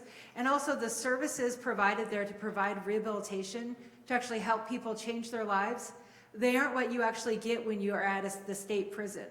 And I've been examining this for years. We need to change the investments that we make in our state and how we help people get out of the criminal justice system. It shouldn't be a for-profit model. It should be a for-public health model and a for-public safety model. I've been advocating for that. I have expertise in it, and I look forward to continuing that further so we can see even better changes in our state. Thank you. Some states are trying to criminalize and increase penalties for civil disobedience and peaceful protest. Are provisions like this constitutional, and even if they are, would you apply them? No, I would not apply them, and I think it's questionable whether or not they're constitutional. We have a right to free speech, we have a right to gather, a right to freedom of expression, and when what we're seeing, we should be concerned with what we're seeing nationally. We're seeing a push nationally to squelch our rights at every corner, to take away our right to disagree, and we're seeing a lot of misinformation that is being spread through our nation. We need to come together and fight for our rights, and we should require that of our elected officials. So as an Attorney General, I would not enforce civil disobedience like that, especially because a lot of it, I think, would be theoretically motivated and ideologically motivated. It's a very bad idea. It is not what this country is built on. It's not Montanan. It's not what we're guaranteed in our Constitution, and I wouldn't enforce them, and I do not think that they're probably constitutional. Not seeing them in front of me, I couldn't tell you the details, but I would say they're a bad idea, and they're not American, and we need to fight against it. Thank you. Mr. Graybill? I think part of our prison overcrowding problem, and part of the reason that we have to rely on these private prisons, or the private prison in Montana, are these kinds of laws. They're called designer crime bills. And that's where you've got a situation where one law already criminalizes something, and you add something on top of it because a lobbyist says to do so, or some special interest says to do so. You know, there was a law in Montana, for example, that made it illegal to shoplift and then use an exit door. Okay? It's already illegal to shoplift, right? So why add the exit door portion on, right? And it's laws like that that simply aren't necessary, that special interests get in there and put on the books, that are the reason we have these prison overcrowding problems. And when you talk about these new civil disobedience laws, well, there's already laws against disorderly conduct in Montana. We routinely amend and change those laws. So to simply pass something because some large oil company wants it, I wouldn't support that. And I think it's noteworthy that even in Wyoming, which is profoundly more conservative than Montana, a lot of these laws didn't pass because people saw the bluff. They saw it was about protecting private profits, not about protecting public safety. And there's a big difference. Thank you. There are nearly 3.1 million acres of landlocked public lands, both state and federal lands in Montana. They're completely inaccessible to most Montanans, whether they're out hunting, hiking, backpacking, or doing other recreation. These are lands we own that we can't get to and use. What would you do as Montana's Attorney General to help open landlocked pieces of public land? Mr. Graybill. I would commit a dedicated attorney at the Attorney General's office whose only job is to make sure that we go out and unlock those public lands. You know, there are private groups that do this now, like the Public Land Water Access Organization, one of the pioneering groups in Montana for stream access, hunting and fishing access. But with the power of the state behind us, we can do so much more. You know, recently I was at a campaign event in Anaconda and went around with the Anaconda Sportsman's Group there. And it was interesting. I was getting a tour of kind of the surrounding area. And my tour guide kept saying, you know, as the Anaconda Sportsman's Club, well, we own that, we bought that, we might buy that, we own this, we own that. I finally said, you know, the Anaconda Sportsman's Club is buying a lot of stuff in Montana. He said, no, you, the public, we. That's what makes Montana so profoundly special, this natural, open character of our state. And unless we commit to it, to unlocking those lands, that could change. And again, I want to talk about the stakes of this race. The folks on the other side who are running, who want to get elected in November, who will fight hard to defeat whoever of us wins the nomination, those folks have been very clear about their desire to privatize those public lands, keep them locked up, and sell them to the highest bidder. I'll stop that as Attorney General. Thank you. Representative Dudek? Would you repeat the question? Yes. There are more than 3.1 million acres of landlocked public lands in Montana, completely inaccessible to most Montanans. These are lands we own that we can't get to and use. What would you do as Montana's Attorney General to help open landlocked pieces of public land? So we all live here because of the great outdoors. It's one of the greatest benefits of being here. The public lands, the public waters that we have, they make it Montana. But we are seeing a push that we're seeing gates come up across roads where people historically had access. And we're seeing different waterways where people are trying to restrict access. I was just talking to people in Madison County, and they're seeing that they have landowners who now want to require permitting just even beyond that water. So we have to protect our access to our lands. And for that landlocked area, we've tried to chip away at this. As a lawmaker, I've tried, and as an advocate, I've tried to really do what we can to access our public lands, but we need to fundamentally change that. We do have some conservation easements that allow access, but nobody knows where they are. People have landowner issues, like if roads are locked up. And so what I would like to see is actually growing what we already have in the Attorney General's office and providing an online portal so that people can look at where the conservation easements are, what they can do to access those lands, and also then what we can do working with our private partners and other stakeholders, like the Northern Plains Resource Council, Montana Conservation Voters, who care about our public lands and come together with our stock growers and others to find solutions to access those lands, because hunting and fishing and outdoor recreations matters in this state, and our Attorney General needs to champion those, and I'll do that. Thank you. We have seen record fire seasons and are in the middle of a viral outbreak. Part of emergency response can directly impact people's lives, including in the form of evacuations and quarantines. What is the role of the Attorney General in protecting Montanans during times of emergency? Representative Dudek. Well, the Attorney General needs to ensure, first of all, the safety of our citizens. So we need to ensure that just if there is like a fire, that people's houses aren't being broken into, or that there aren't other things going on that are violating people's rights. We need to ensure that we're working with all the other agencies so that we're responding appropriately to the fire in a safe way, so that people's rights aren't being violated and that their homes are being protected. We need to work with our emergency responders. Law enforcement will work with them sometimes, whether it be highway patrol or others, or firefighters who can help on those issues. And the Attorney General needs to be working to develop those relationships, and also leads that we have a full plan of, we've been working on what to do with our fire hazards in our state for years now. I've been part of that. We've created a special fund to help with that, but the Attorney General actually needs to be at the table with the other groups, so when we do these catastrophic fires, we're all working in the same way to protect our citizens and our state. Thank you. Mr. Graybill? Could you repeat the question? Yes. We've seen record fire seasons and are in the middle of a viral outbreak. Part of emergency response can directly impact people's lives, including in the form of evacuations and quarantines. What is the role of the Attorney General in protecting Montanans during times of emergency? I think there's a lot, and there's obviously the law enforcement piece, where the Attorney General is the chief law enforcement officer of the state. But I think there's also a lot, if you think about this job, as having a public health component as well. I'll give you a couple examples.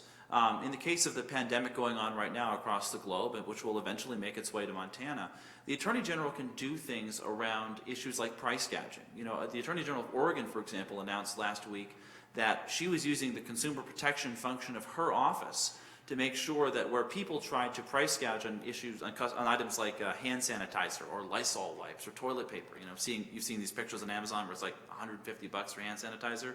Well, that's illegal. You can't do that. But you have to have an Attorney General who sees their role as someone that advocates for people and that enforces our consumer protection laws. Right now, the current Attorney General has 2 lawyers on consumer protection. 2. You cannot keep up with mean landlords in Missoula with 2 lawyers, much less fight a public health response to a pandemic, okay? And I think there's so many other issues like that we can do, but it takes having an Attorney General who sees their job as having a real, meaningful public health component, and we can do that. Thank you.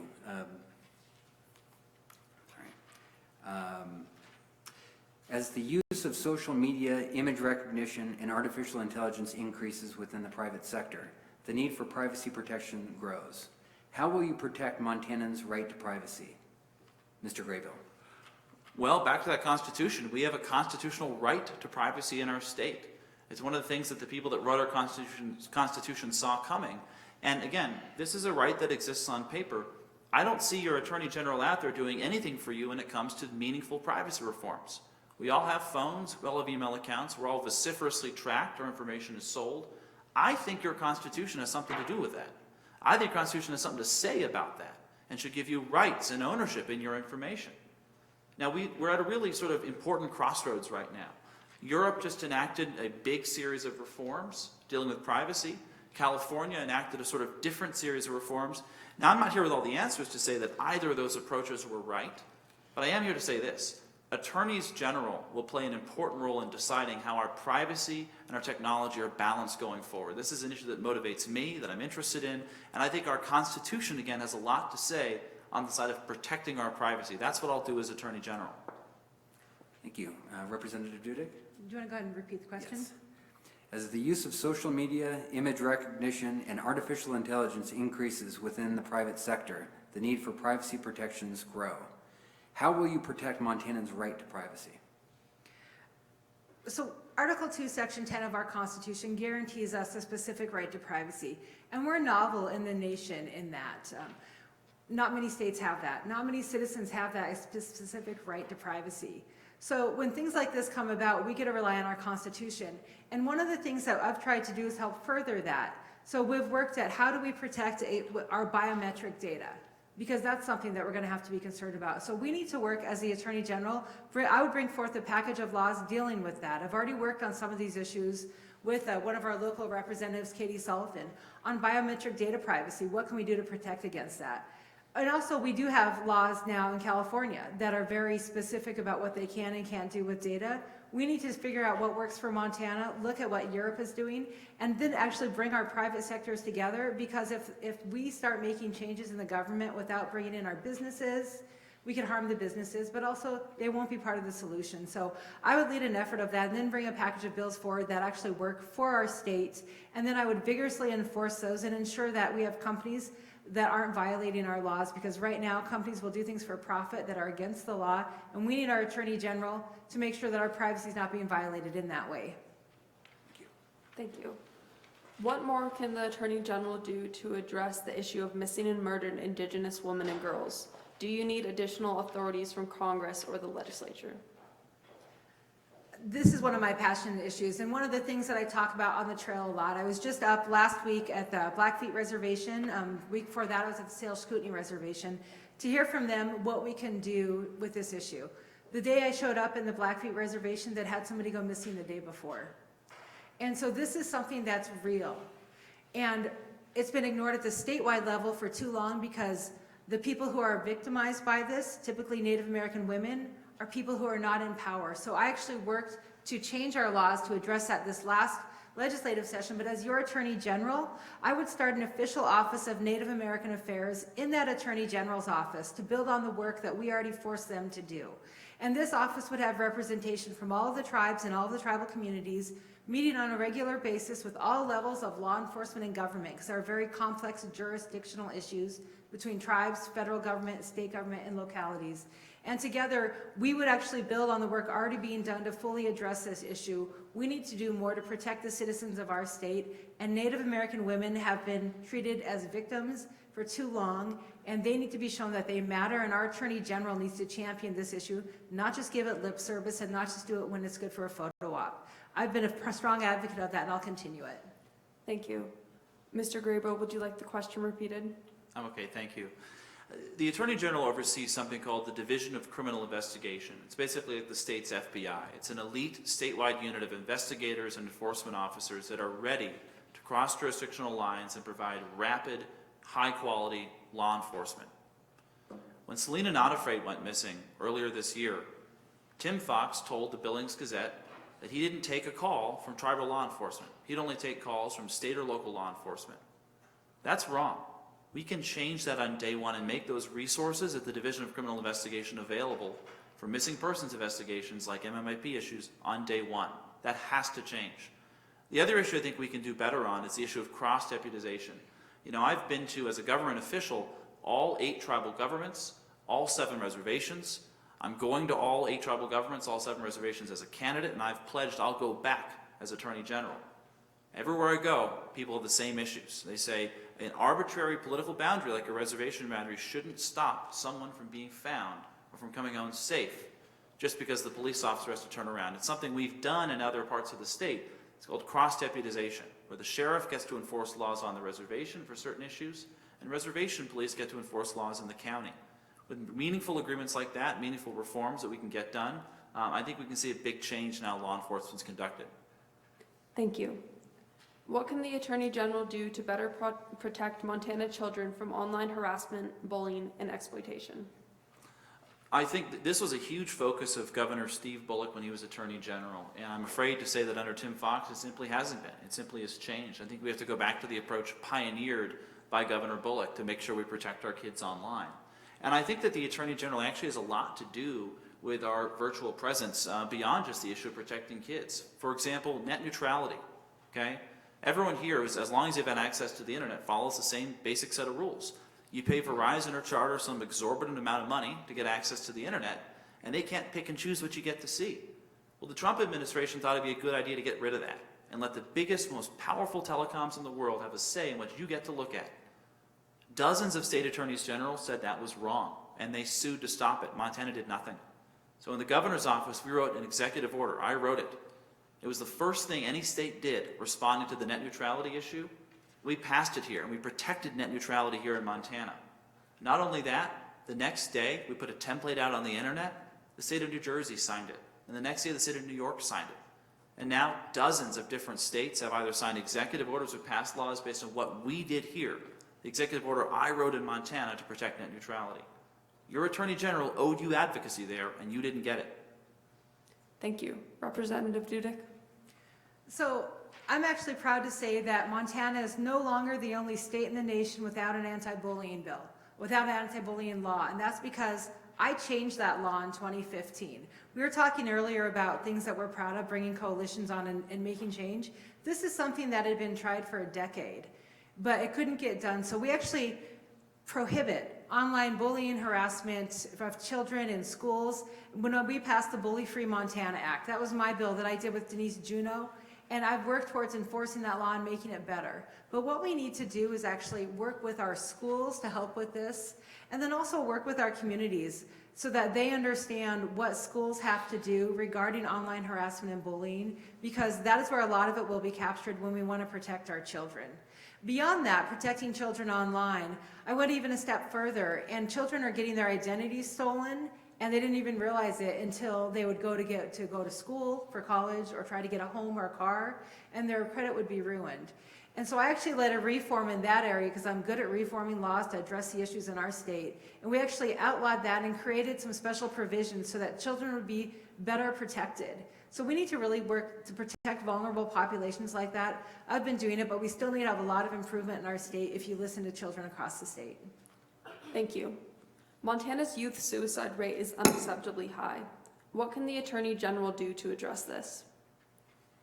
You know, the suicide rate, not just the youth suicide rate in our state, the suicide rate in our state, we've been a leader in the nation, the leader in the nation, up until this year when we finally dropped, I think, to the third. But what we're seeing is that people are killing themselves, and that our society, be it our schools or our community, our leaders, aren't doing enough to address this issue. As Attorney General, this is actually an issue I've talked about and I've led a panel on before about raising the conversation, elevating the conversation of suicide in our nation, suicide in our state, amongst our veterans, amongst our rural populations, amongst our youth, why people are committing suicide and what we can really do to address it. It's not something that you can just say, well, don't go hurt yourself, because there are so many factors that go into it that these people are harmed from, and we see children killing themselves.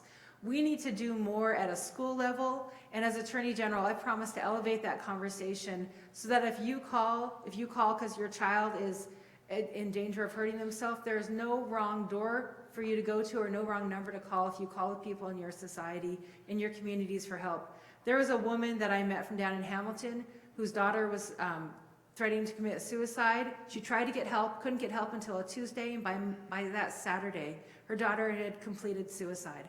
That's unacceptable to me. We need to elevate this conversation and have statewide leaders who understand public health, how to address these issues, not just jail people and not just lock them up. And I understand all of that and know how to address them. I'll do that as Attorney General. Thank you. Mr. Graybill? Growing up in Great Falls, in high school, every single year I was in high school, we lost one person in my class. 4 years. Every year, one person, one life, someone that I knew. And that was 15, 20 years ago. It hasn't gotten any better in our state. So the question is, what can the Attorney General do about this? What's unique about the Attorney General's role in this crisis in our state? And it goes back to health care. If we lose Medicaid expansion in Montana, if we lose the ability to tell insurers they can't deny you care because you have a pre-existing condition, we lose that ability to help our kids because they lose their access to care. We could lose CHIP. We could lose generic Medicaid. So I go back to health care. If we want to make our lives better, it's not just our physical health, but it's our mental health. We have to protect those services. And what can the Attorney General do? Fight tooth and nail, fight personally, get involved in the litigation, and make sure that we don't lose that case, we don't lose our care. That's what the Attorney General can do on this issue. Thank you. There is some federal movement on settling the CSKT Water Rights Compact. The deal strays somewhat from what was negotiated by the 2015 legislature and would include transferring management of the Bison Range over to the tribe. Is this a good deal, and how will you oversee this as Attorney General? Mr. Graybill. I support the CSKT Water Compact. I think it's high time we get it done. And I think that we need to work on resolving the water rights issues with all the tribes in the state. I had the distinct honor and privilege of representing the state of Montana, at the signing of the Blackfeet Water Rights Compact last summer. And that was a really moving, powerful moment for us. The state had worked very hard and spent years ready to go, waiting for the feds to get their act together and sign on to the Blackfeet Compact. I think we're in a similar situation now with CSKT. I think on the bison management issue in particular, there's nothing more controversial in Montana than bison politics and who manages which bison where, but I think that the CSKT tribe has been managing bison and been involved in bison in a very, very competent and productive way. I think that makes sense. And having worked on some of the bison management issues down in Yellowstone National Park, I can say CSKT as a tribe has been a real leader in making sure that there's safe hunts, that there's disease control, and that all the complicated interests at play in when bison interact with livestock are managed appropriately. Thank you. Representative Dudek? Would you repeat the question? Yes. There is some federal movement on settling the CSKT Water Rights Compact. The deal strays somewhat from what was negotiated by the 2015 legislature and would include transferring management of the Bison Range over to the tribe. Is this a good deal, and how would you oversee this as Attorney General? So tribal sovereignty is very important to me. I grew up in Frenchtown, and I attended school with Native Americans in our community, and as I've grown from that, I see that there's a lot of discrimination that I didn't even know about. But once I became a lawmaker, it became a lot more transparent, and I realized how important it is to protect tribal sovereignty. So how that deals with the water rights compact is, that's the last water compact to be settled in our state. That's the last one. We've done it now. Now we need to ensure that it goes through. And in talking with our tribal nations and the people involved with the bison range, I think that would be to them, the bison are sacred. And for them to take over management, I think would be a good deal for the citizens of our state as long as it's done well. I trust that a good agreement can be reached. They're a sovereign nation, and I believe we have good working relationships, and I have good working relationships with them. And as Attorney General, I would ensure that we did what we had to do to follow through with our legal obligations, but also that we fully respected them as a sovereign nation and work together to build a good collaborative relationship there that protected the farmers and ranchers of our state so they weren't concerned about brucellosis, which is something else that we hear a lot about, bison wandering that can harm cattle. So I would do all of that as your Attorney General. Thank you. Let's end the questions where we began. How should the Attorney General interact with sovereign indigenous nations? Representative Dudek. Set myself up for this. I think that the Attorney General should respect sovereign Indian nations. I think that it's important, I was just up, like I said earlier, last week I was in front of the Blackfeet, and they said that, what I heard is that they need to have more collaboration because the issues that they're dealing with aren't getting any better. And so it's one thing to say and give lip service to saying, we respect them as a sovereign nation. It is another thing to say they're also Montanans, and we have a duty to work together to build a good relationship with this sovereign nation, to enter into whatever sort of memorandums of understanding or working agreements we need to do to fully address the issues that they're seeing on their reservations and with their tribal nations so that we can make them stronger. I look forward to doing this. I've enjoyed working with our tribal leaders, with our tribal legislators, and collaborating together to find ways forward in our state, be that the tribal flag circle that we put at that is now located at the Capitol, or working with them to address missing and murdered Indigenous people. These are all issues that should have been addressed a long time ago, and if we had statewide leaders who fully embraced working with our tribal nations as partners, we would have seen resolution to some of these problems a long time ago. I look forward to continuing the work I've done and building off of that as the next Attorney General. Thank you. Mr. Graybill? This issue is incredibly personal to me. I grew up in a family where my father, the whole time I was a kid, represented the Blackfeet tribe and represented tribal members of the Blackfeet Nation. My uncle still represents the Blackfeet tribe in a range of cases, typically against the federal government, which has not been kind to Native Americans in our state. This is also the work that I do now in the governor's office. It's my job to go with the governor to all 8 tribal governments, all 7 reservations, and have the hard conversations about issues like MMIW. I had a conversation with the chairman of the Crow tribe very recently about the missing and murdered Indigenous women crisis in our state. But it's also about hammering out deals in ways that are respectful and fair. For example, we collect gas tax money and reallocate that money as a state to the tribes. And doing that in a fair, respectful way, it may not be glamorous, but it's incredibly important for those governments and for those people that are served by them. So I think respecting tribal sovereignty and being the kind of ally that doesn't just show up in campaign season, doesn't just show up for photo ops, but goes back. That is the pledge I made at every reservation I visited, at every tribal government I visited, and that's the ethos I'll take into office as Attorney General. Thank you. And thank you both for answering these questions. Each candidate will now have 2 minutes for their closing statements. And by agreement of the candidates, Mr. Graybill, you will go first. Thank you. I really appreciate all of you coming out to be here tonight and for a really substantive debate. And I think that this debate is evidence that this job is really important. You know, it's not another political office on the ballot that we should all just sort of look at and move on. This is an incredibly important job. And when it comes to issues like public lands and public schools, issues like our privacy, issues like equal justice, this job really matters, and having the right person in this job really matters. We're going to face a serious choice this fall, and we have to nominate someone who's ready to go out there and ready to win. The Republicans have been very clear about their intentions. They want to roll back the Affordable Care Act, they want to continue to do nothing on the crisis of prescription drug costs, and they want to continue to undermine our privacy, our public schools, and a woman's right to choose. We have to defeat them. We have to win back this office, particularly if you have any tiny hint of worry about the governor's race. This is the backstop. I'm proud of the fact that I've been in this race 8 months.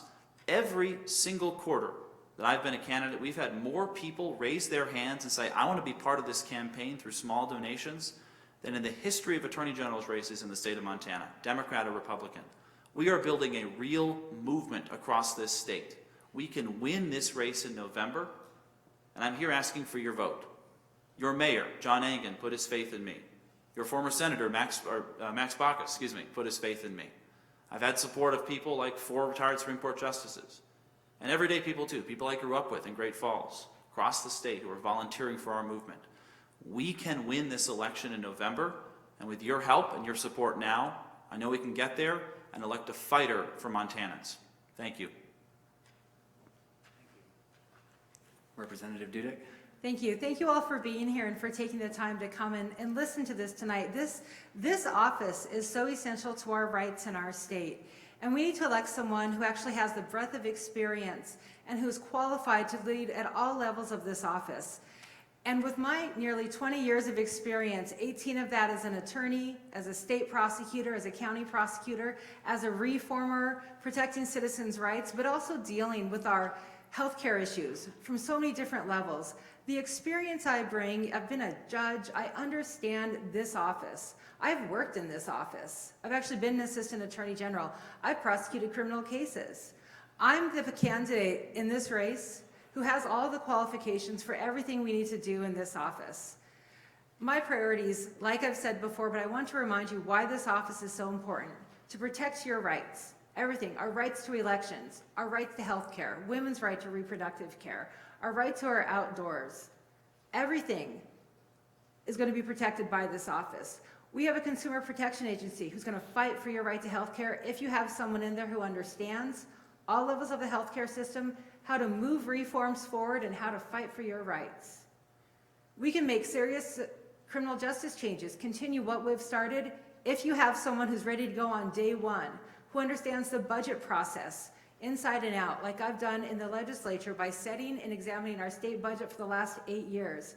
This is a multi-million-dollar state agency with hundreds of employees. I understand how to run it effectively, what works and what needs to be changed. And also, this is a position on the Public Lands Board. I will fight for our public lands every single day. I ask for your vote in this. I have been a Missoulian my whole life. I grew up in Frenchtown, but I've been representing you for the last 8 years and making substantial changes in our state. I have support from over 75 elected officials, our Juanita Vero, Josh Slotnick, our county commissioners. They know that I'm the right person for this, as do many of your legislators, many of our retired judges, our Supreme Court justices, many people at many different levels understand what we need for this. And we also need a woman in this position. This is actually the only statewide office that a woman hasn't won yet. And when you look at who wins Democratic elections in our state, of the 4 Democrats who have won statewide offices in the last 8 years, 3 of those have been women. People in this state like to elect Democratic women, especially when they're the most qualified. And with my experience, I'm the most qualified for this office who can bring the change we need to this state. So I ask for your vote. I ask you to join the campaign. I'm doing this full time, and I'd love to talk with any of you more. It's a really important case, a really important race, and I'd love to talk with you more. So please, contact me however you'd like. Okay. Well, thank you. Thank you, candidates.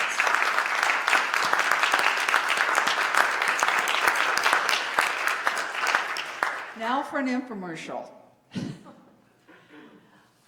I want to just say, you've heard from these candidates about the urgency of this moment in time. They've talked about it for the last hour and a half in all their answers. This is a different time in our country.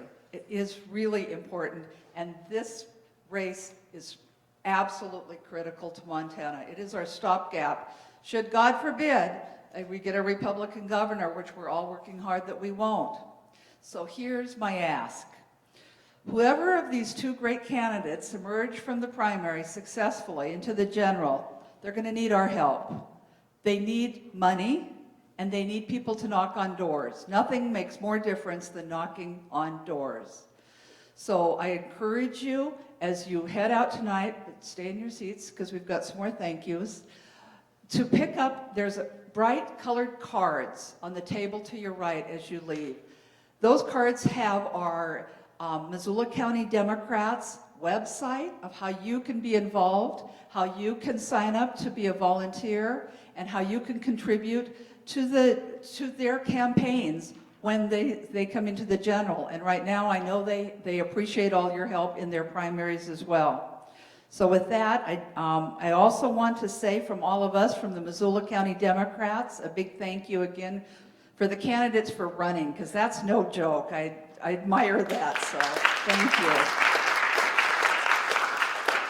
I want to thank our moderators tonight. Andrew Pearson, thank you so much. And Gillian Sherrill, who I just want to say about her, she's the president of the Hellgate High School Democrats. They're young activists, and they are the future of our party. Their voices are impactful, and we're listening. So with that, I want to lastly, yes, applaud that, yes, exactly.